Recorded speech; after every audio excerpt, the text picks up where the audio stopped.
मैं तुझे प्रथम गिनती में गिनाता हूं, देवताओं का आधिपत्य तुझे प्रदान करता हूं, सारे देवों में तू प्रथम गिनती में गिना जाएगा, प्रथम पूज्य माना जाएगा।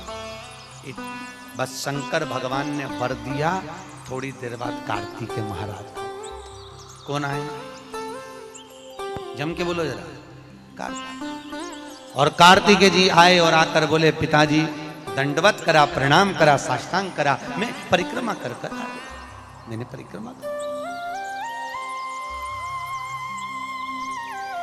अब इधर तो देवता सब सारे देवता मिलकर अक्षत छोड़ रहे गणेश जी के ऊपर, स्वस्ति वाचन हो रहा, लोग प्रणाम कर रहे, नमन कर रहे, लोग आवाज लगा रहे, श्री गणेश जी महाराज की। अब सारी दुनिया में आवाज लग रही गणेश जी। तो कार्तिकेय ने पूछा, माँ ये गणेश जी का जय घोष क्यों हो रहा है, गणेश जी के जयकारे क्यों हो रहे हैं, गणेश जी के लिए इतना जय घोष। तो माता पार्वती ने भगवान शंकर के शब्दों को कार्तिकेय को सुनाया। कार्तिकेय रो पड़े, माँ मैं परिक्रमा कर कर आया, गणेश जी ने तो केवल आपकी परिक्रमा लगा ली, आपने उसको प्रथम गिनती में मान लिया। माँ उसने बुद्धि का परिचय दिया और मैंने कर्म का परिचय दिया। बुद्धि का परिचय, कर्म का।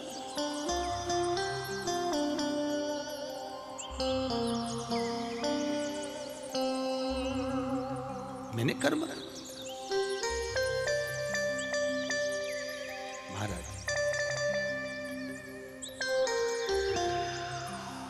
व्यक्ति को उसके भाग्य का मिलता है कि कर्म का मिलता है? जल्दी बोलो। कर्म का। आपका क्या विचार है? ये लोग तो बहुत दूर बैठे हैं इसलिए इनसे पूछी नहीं रही। व्यक्ति को उसके भाग्य का मिलता है कि कर्म का मिलता है? पुरुषों से भी पूछने का मन है मेरा भाऊ, बोलो तो सही कि उसके कर्म का मिलेगा कि भाग्य का मिलेगा? है? दोनों का मिलेगा। मेरी माताएं जी हाँ बिल्कुल सही कह रही है, दोनों का ही चाहिए। काय का भाग्य का और कर्म, ये दो हैं।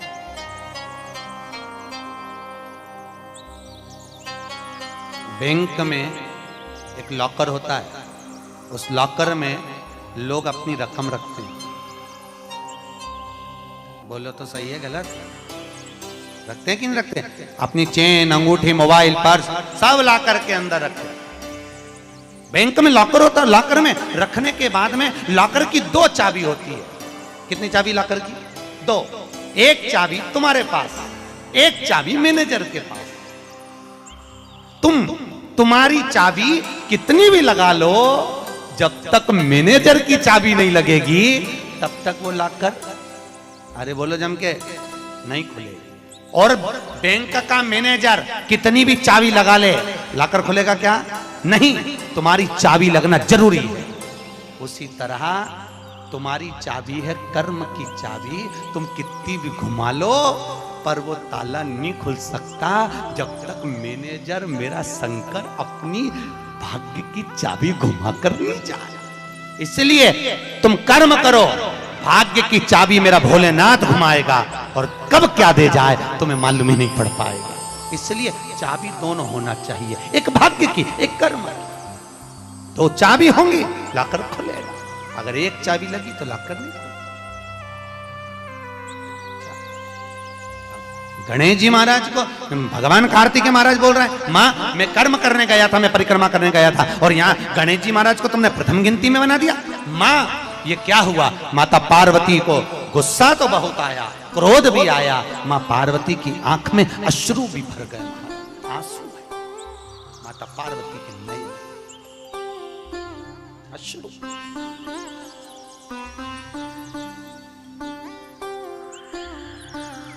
माँ खड़ी हो गई। माता पार्वती ने आज खड़े होकर भगवान भोलेनाथ जी से निवेदन करा, आपने अपनी जिंदगी की ये गलती कर दी। क्या गलती? शंकर भगवान पूछ रहे हैं कौन सी गलती? तुमने गणेश जी को प्रथम गिनती में बना दिया, कार्तिकेय भी तो गया था। अगर कुछ थोड़ा सा आशीर्वाद रखना था तो कार्तिकेय के लिए रखना था, पर तुमने केवल गणेश को प्रथम गिनती में बनाया है, ये तुम्हारी गलती है। तो गणेश जी ने परिक्रमा भी तो करी है। माता पार्वती खड़े होकर शंकर भगवान से बोली, भोलेनाथ मैंने अपनी जिंदगी में आपसे कभी कुछ नहीं मांगा, पर आज तुम्हारी यह पार्वती तुमसे एक वर चाहती है। शंकर भगवान ने कहा, मांग, तुझे क्या चाहिए? पार्वती कहती है, आज के बाद तुम्हारी कभी पूर्ण परिक्रमा ना लगे, आज के बाद तुम्हारी कभी पूर्ण प्रदक्षिणा ना हो। पूर्ण नहीं, कौन ने मांगा? जम के बोलो। शंकर की पूर्ण प्रदक्षिणा माता पार्वती ने कह दिया, भोलेनाथ आज के बाद, क्योंकि तुम भोले हो, तुम्हारे आसपास कोई घूम लेता है, तुम उसको कुछ भी निकाल कर दे देते हो। होता है, दो बहुएं होती हैं, एक बहू रहती है पूना में, बोलो कहाँ? मुंबई या पूना, और दूसरी बहू तुम्हारे साथ रहती है। अरे बोलो जम के, एक दूर रह रही है और एक तुम्हारे साथ रह रही है। पर सास को जो साथ रह रही है ना, रोज पूछ रही है ना, वो अच्छी नहीं लगती। वो जो दूर रहती है ना, उसका गुणगान 24 घंटे करती है। ये डोकरियों की आदत भी बुरी।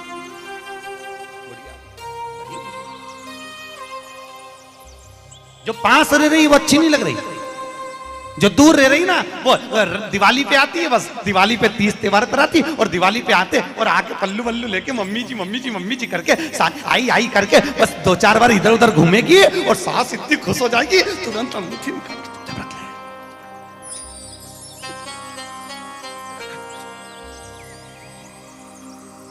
जो तुम्हारे पास में है वो बुरी लग रही है, वो चाय दे रही है, दूध दे रही है, बस बोलने में कभी कभी बोल देती है। अब बहुएं हैं बेचारी, हो जाता है। एक सास बहू से कहती है, मैं सुबह 5 बजे उठती हूँ, तू 4 बजे उठाकर। अब वो झगड़ा करते करते हमारे पास आ गए और हमारे पास आके बोली, गुरुजी ये मेरी सास मुझे परेशान करे। मैंने बोला तेरी सास को क्या बोल रही है? तो क्या मैं 5 बजे उठूं तो बहू 4 बजे उठना चाहिए। तो मैंने कहा अच्छी बात बोली, कोई दिक्कत वाली बात नहीं है। एक काम कर, बहू की उम्र है 20 साल, तेरी उम्र है 70 साल, तू 20 साल की बन जा, मैं भी इसको जगाना चालू कर देता हूं। जब तुम, वो कहते हैं ना, सास भी कभी बहू थी। जब तुम बहू थे, तुम भी खूब अलमस्त चकाचक सोते थे और तुम्हारी सास पहले उठती थी। बुढ़ापे में नींद नहीं आती जीजी, आती क्या? अरे बोलो तो, आती बुढ़ापे में। मनुष्य की उम्र, गधा की उम्र, कुत्ता की उम्र और उल्लू की उम्र बराबर थी। किस किस की? जम के बोलो। मनुष्य, गधा, कुत्ता, उल्लू, सबको पहचानती हो? ठीक है, सबकी उम्र बराबर है, 40-40 साल। मनुष्य पहले 40 साल का था, गधा 40 साल का था, कुत्ता 40 साल का था, उल्लू 40 साल का था। सबकी उम्र लेवल में बिल्कुल बराबर थी। भगवान क्या देर अंधेर कुछ ये ऊंचा नीचा लेवल अपने यहाँ चले, भगवान क्या नहीं चले। भगवान ने सबकी उम्र 40-40 साल रखी, सबकी उम्र 40। एक दिन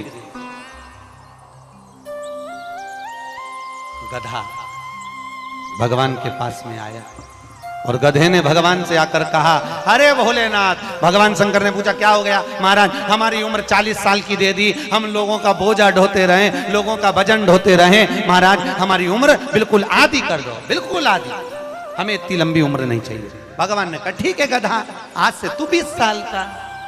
गधा कितने साल का हो गया? अरे जम के बोलो, 20 साल का। थोड़ी देर बाद मनुष्य, आवाज सेट करो, मनुष्य इको खत्म हो गया, डीले नहीं आ रहा,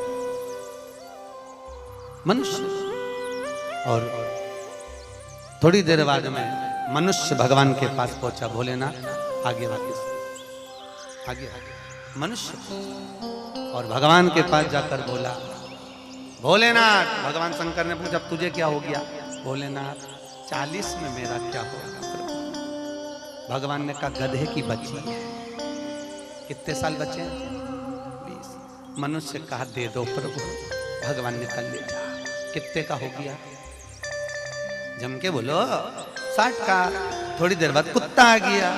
कुत्ता शंकर जी से बोला भोलेनाथ। शंकर भगवान ने पूछा तुझे क्या हो गया? महाराज 40 साल की उम्र दे दी, लोगों के दरवाजे पर बैठा रहूं, दरवाजे पे बैठकर झूठन चाटूं, दरवाजे पे बैठ के रोटी खाऊं, दरवाजे पे दुम हिलाऊं और दरवाजे पे से चिल्लाऊं, महाराज मेरी उम्र कम कर दो। भगवान ने कहा ठीक है कुत्ता, आज से तू 20 साल। थोड़ी देर बाद मनुष्य फिर आ गया। भोलेनाथ 60 में क्या होगा? भगवान ने कहा कुत्ता की बच्ची है कि चल जाएगी, ले जा। कितने का होगा? थोड़ी देर बाद उल्लू आया। उल्लू ने आकर कहा भोलेनाथ। भगवान शंकर ने पूछा तुझे क्या हो गया? महाराज 40 साल की उम्र दे दी, रात रात भर जगता रहूं, पेड़ पे टंगा रहूं, रात रात भर मुझे नींद नहीं आती भोलेनाथ, मेरे को रात भर चौकीदारी करना पड़ती, रात भर पेड़ पे बैठा रहता हूं, रात भर वृक्ष पर बैठा रहता हूं, मेरी उम्र कम कर दो। भगवान ने कहा कितनी कम कर दो? बिल्कुल आधी कर दो। भगवान ने उल्लू की उम्र आधी कर दी। कितने साल का हो गया? 20 साल का। थोड़ी देर बाद मनुष्य आ गया। मनुष्य आकर बोला अरे भोलेनाथ। शंकर भगवान ने पूछा क्या हुआ? 80 में मेरा क्या होगा? भगवान ने कहा उल्लू की बच्ची है, चलेगी कि ले जा। कितने का हो गया? 100। अब तुम खुद देखो 40 वर्ष तक मनुष्य अपनी जिंदगी को सही जीता है। कितने साल? जम के बोलो जरा। 40 साल तक मनुष्य अपने जीवन को सही जीता है। खूब खाता, आराम से पचता, खूब डेंटिंग पेंटिंग सब चकाचक, कपड़े मपड़े सब जोरदार, रकम मकम सब पहने, खूब अच्छा लगे। क्योंकि 40 वर्ष की जिंदगी तुम्हारी है तो 40 साल तक मनुष्य अपने जीवन को सही जीता है। 40 के बाद किसकी लगी थी? जम के बोलो। गधे की। तो 40 से 60 तक मनुष्य गधे जैसा बोझड़ होता है। बच्चों को बड़ा करना है, शादी करना है, मायरा भरना है, परिवार को पालना है, तो बोझा ढोरा। जैसे गधा बोझा नहीं ढोता, ऐसे 60 तक बोझा ढोया। 60 के बाद उम्र किसकी लगी? कुत्ता की। जब 80 की उम्र में आता है तो कुत्ते को दरवाजे पे रखा जाता है। जब तुम्हारी 80 की उम्र होगी तो घर के लोग कुर्सी डाल के खटिया पलंग दरवाजे के पास हॉल में बिठा देंगे, वहीं बैठे, और रोटी भी दरवाजे के पास, चाय भी दरवाजे के पास, क्योंकि कुत्ते को अंदर परमिशन नहीं है। और कोई भी मिलने आया तो वहीं से चिल्लाया बहु, वहीं से, क्योंकि कुत्ते की उम्र लगी वहीं से।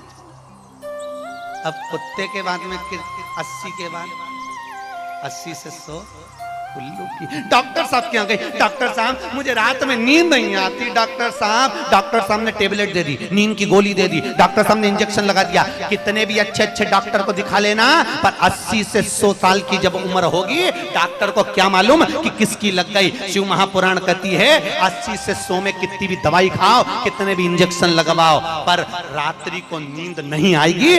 गोली खा भी लोगे तो रात के 1:30-2 बजे तक चकाचक सोएगी, 2 बजे के बाद उल्लू जैसी बैठी रहेगी।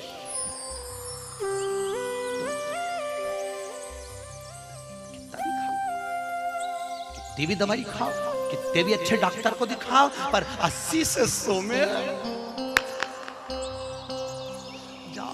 आधी रात को जाके बहू के मम्मी सो नहीं रही, आई सोई नहीं, आई के मारे नींद ही नहीं आ। अब इसके कौन समझाए? उल्लू की लगी, कौन समझाए?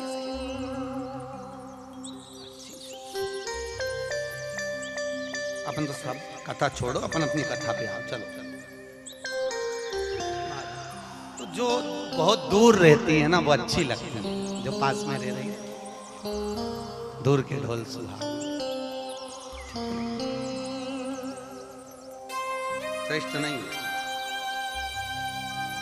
भागवत ज्ञान गंगा यज्ञ समिति वालों, गाय श्रेणी की कथा 10-15 मिनट ज्यादा हो जाए तो कोई दिक्कत तो ना है? हाँ, क्या विचार है तुम्हारा? नहीं, अगर खाना हो तो मैं तुम अच्छे तुम कैसे कर दूं? मारे कहीं मिर्ची का ठेसा तैयार अपने कहीं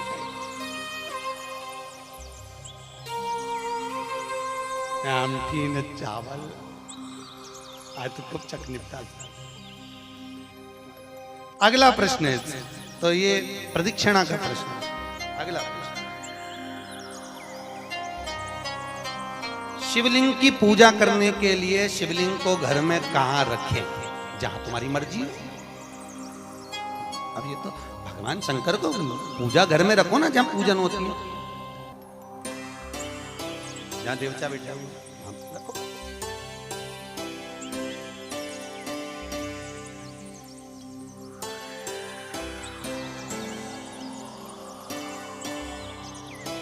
पीपल के पेड़ को सोमवती अमावस्या के दिन 108 फेरी क्यों लगाई जाती है? बहुत बढ़िया।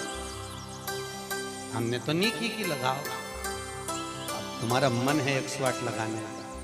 याद रखना, पीपल के वृक्ष की परिक्रमा करने से वैभव बढ़ता है, आंवले के वृक्ष की परिक्रमा करने से लक्ष्मी बढ़ती है। याद रखिए, तुलसी की परिक्रमा करने से सौभाग्य बढ़ता है।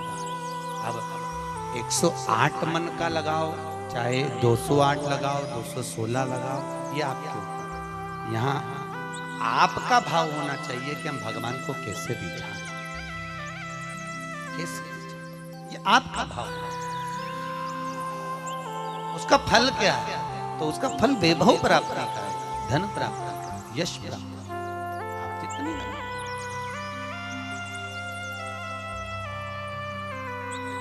ऋषभदेव जी के पुत्र श्री भरत जी महाराज अपनी योनि से छूटे तो हिरण की योनि में गए। हिरण की योनि पाने के बाद श्री ऋषभदेव जी के पुत्र जो भरत जी थे, हिरण की योनि में आने के बाद में, हिरण की योनि पाने के बाद भरत जी को लगा कि मैं इस हिरण की योनि में पड़ गया हूं, इससे मुक्ति कैसे मिलेगी? तो हिरण की योनि में आने के बाद भरत जी महाराज पीपल के वृक्ष के नीचे जो संत बैठे हुए थे उनकी 108 परिक्रमा करते थे हिरण की योनि में। तो हिरण की योनि के 108 परिक्रमा कर रहे थे। उस दिन थी सोमवती अमावस्या का दिन, जिस दिन हिरण की योनि से परिक्रमा करते करते भरत जी महाराज छूट गए थे और वापिस मनुष्य की योनि में आ गए थे। ये 108 परिक्रमा का फल है। ऋषभ जी के पुत्र हिरण की योनि से छूटकर परमात्मा की भक्ति को मनुष्य देह में लगे। शायद हो सकता है हम मानव की देह में हैं और मनुष्य की देह में आकर अगर हम भगवान की 108 परिक्रमा लगाते हैं, हम भगवान का भजन करते हैं, 108 परिक्रमा के अंतर्गत हम डूबे रहते हैं, तो हो सकता है मनुष्य की योनि से छूटकर हम देव योनि में चले जाए, भगवान की परास प्राप्त हो जाए। मां तो शास्त्र कह रहा है, अंजना माता गौतम बाबा से कहने पर शंकर की आराधना कर रही है। और आराधना करी माता अंजना ने, शिव जी की आराधना करी, शंकर की जब आराधना करी, शंकर का अभिषेक करा, भगवान भूत भावन प्रसन्न हो गए और शंकर भगवान ने उसी समय माता अंजना को वर प्रदान करा, तो चिंता मत कर, तेरे घर में पुत्र होगा। पुत्र, तू क्यों चिंता कर? भगवान शंकर जब भी देते हैं छप्पर फक के देते हैं। भगवान कृष्ण के यहाँ कितने बच्चे दिए? 1,77,086। अब अंजना माता के यहाँ भगवान संतान दे रहा है। भगवान अंजना माता के यहाँ हनुमान जी महाराज कितने भाई थे? माता अंजना के गर्भ से जो संतान हुई थी, हनुमान जी महाराज सगे भाई कितने थे? हनुमान जी कितने भाई? अरे बोलो तो सही, हनुमान जी भाई कितने हैं? सगे भाई कितने हैं हनुमान जी महाराज? तो अंजना माता ने जब भगवान शिव की आराधना करी, शंकर की जब आराधना करी, तब भगवान शंकर प्रसन्न हुए। समय बीता, माता अंजना के गर्भ में भगवान शंकर के तेज पुंज को पवन देव ने ले जाकर माता अंजना के गर्भ में स्थापित करा। स्थापित करने के बाद पूर्णिमा के दिन, चैत्री पूर्णिमा के दिन, भगवान अंजना माता के गर्भ से शंकर का ही एक अवतार श्री हनुमान जी महाराज प्रकट हुए हैं। महाराज श्री हनुमान जी महाराज की। हनुमान जी सगे भाई हैं 6। कितने भाई हैं? 6 सगे भाई। सबसे पहले नंबर हनुमान, फिर गतिमान, केतुमान, धृतिमान, यतिमान, ऐसे हनुमान जी महाराज के 6 भाइयों का क्रम वर्णन किया गया है। कितने भाई हैं? 6। हनुमान जी महाराज का एक भाई है जिसका नाम है गतिमान। क्या नाम है? गतिमान। और जिसके यहाँ पर फैक्ट्री हो, किसी भी तरह की फैक्ट्री हो, चाहे वो नट बोल्ट की हो, पानी की हो, किसी भी तरह की फैक्ट्री हो, अगर फैक्ट्री में जरा सी भी तकलीफ आती है तो हनुमान जी महाराज के उल्टा पांव, लेफ्ट पांव के नीचे का सिंदूर लाकर गतिमान का नाम लेकर अगर फैक्ट्री पर स्वस्तिक बना दिया जाता है तो वो फैक्ट्री धड़ाके से चलना चालू हो जाती है, कभी खराब नहीं होती, कभी परेशान नहीं करती। महाराज गतिमान हनुमान जी के 3रे नंबर का भाई, गतिमान का नाम। ये जो राजनेता होते हैं ना, जब चुनाव लड़ने के लिए जाते हैं और उन्हें विजय प्राप्त करना है तो विजय पाने के लिए वो एक ही काम करते हैं। हनुमान जी के 3रे नंबर का भाई गतिमान, उस गतिमान के नाम से जो व्यक्ति युद्ध करने के लिए जा रहा है या विजय पाने के लिए जा रहा है, अपने बराबर का लच्छा, लच्छा जानते हो, नाड़ा मोली, उसको नाप कर गतिमान के नाम से लपेट कर हनुमान जी के मंदिर में रख देता है और उस मोली को फिर अपने हाथ पर बांध लेता है तो वो हार नहीं सकता, विजय ही प्राप्त करेगा। गतिमान का इतना प्रभाव है, चाहे कुछ भी। गतिमान गतिमान है, वो नीचे नहीं गिरने, उसकी प्रखरता। गतिमान श्री हनुमान जी महाराज का प्रागट्य हुआ। अंजना माता के गर्भ से श्री हनुमान जी महाराज प्रकट हुए। पवन तनय संकट हरन मंगल मूर्त रूप, राम लखन सीता सहित हृदय बसौ सुर भूप। श्री हनुमान जी महाराज प्रकट हुए। देवताओं ने पुष्पों की वृष्टि करी, गंधर्व गान करे, अप्सरा नृत्य करी, चारों तरफ सुख समाहित हुआ। श्री हनुमान जी महाराज की। हनुमान जी महाराज प्रकट हुए। प्रबल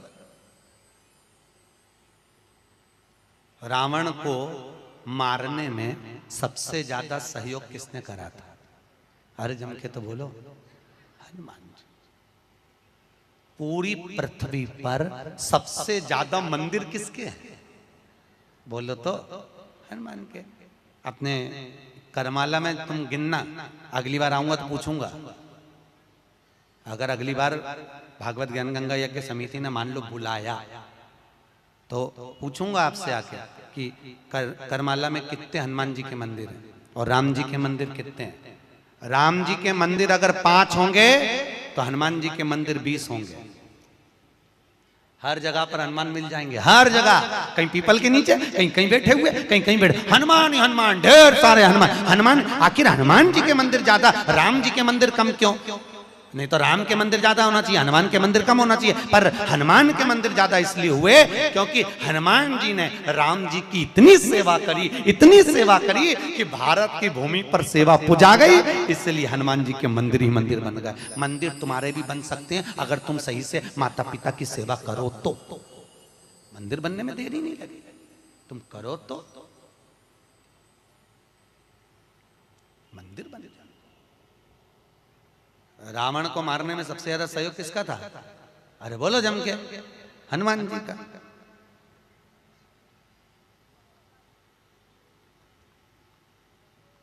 राम जी ने रावण की नाभि में बाण मारा था कि नहीं मारा था? अरे बोलो जम के, क्या था नाभि में? अमृत। तो जब रावण की नाभि में राम जी महाराज बाण मार रहे हैं तो रावण क्यों नहीं मर रहा? मर जा रावण, क्योंकि नाभि में अमृत है, वो तो सूख चुका है, मरे ना। फिर मरता क्यों नहीं है रावण? क्यों नहीं मरा रावण? राम जी से 10 मुख हो गए फिर भी नहीं मर पाया। फिर तैयार, फिर विभीषण कह रहा है कि ये रावण की नाभि में अमृत है, मारो। और राम जी बाण पर बाण छोड़ रहे हैं तो रावण नहीं मर रहा, धराशायी होकर नहीं गिर रहा, वहीं की वहीं खड़ा है, स्थिर की स्थिर, मरने को तैयार ही नहीं है। ये भी बड़ी विचित्र सिचुएशन है। मर ही नहीं लिया। चिंता लग गई हनुमान जी को युद्ध देखते देखते। हनुमान जी महाराज समझ गए जरूर कोई बात है जिससे ये रावण नहीं मर गया।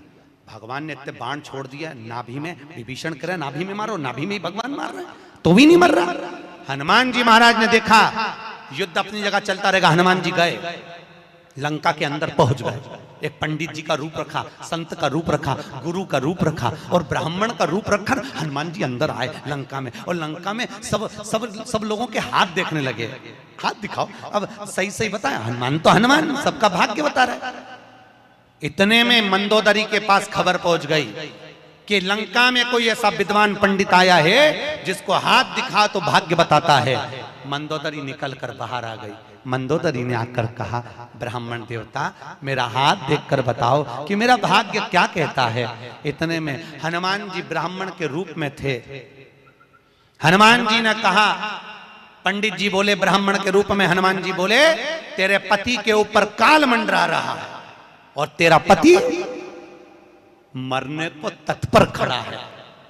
पर सुन ए स्त्री, तेरा पति इतनी जल्दी नहीं मर सकता, क्योंकि तेरे पति के पास जरूर कोई राज की बात है। इतने में मंदोदरी बोली, पंडित जी आपने बिल्कुल सही कहा, एक ऐसी राज की बात है, मेरा पति मर ही नहीं सकता। हनुमान जी तुरंत बोले, वो राज की बात या तो मैं जानता हूं या तू जानती है। इतने में मंदोदरी बोली, पंडित जी बिल्कुल सही बात है, जब मेरे पति रावण ने तप करा था, ब्रह्मा जी से वर मांगा था, तो ब्रह्मा जी ने कहा मांग तुझे क्या चाहिए, तो रावण ने कहा कि मैं अमर हो जाऊं, तो ब्रह्मा जी ने कहा ऐसा नहीं हो सकता। तो रावण ने कहा मेरी नाभि में अमृत दे दो, रावण को अमृत दे दिया। तब रावण ने कहा इतने में संतुष्टि नहीं होगी, एक बार और दीजिए, मुझे एक ऐसा बाण दो जिस बाण के लगने से नाभि में अमृत सूखे और मैं मरूं। मंदोदरी ने कहा मेरा पति जब तप कर कर आया था, उसको ब्रह्मा जी ने एक बाण दिया था, वो बाण मेरे पति ने मुझे लाकर दिया था। उस बाण को मैंने, जहां मैं शयन कक्ष में सोती हूँ, उस कमरे में मैंने दीवार के अंदर एक खंबे में चुनवा दिया है, सीमेंट से पक्का करवा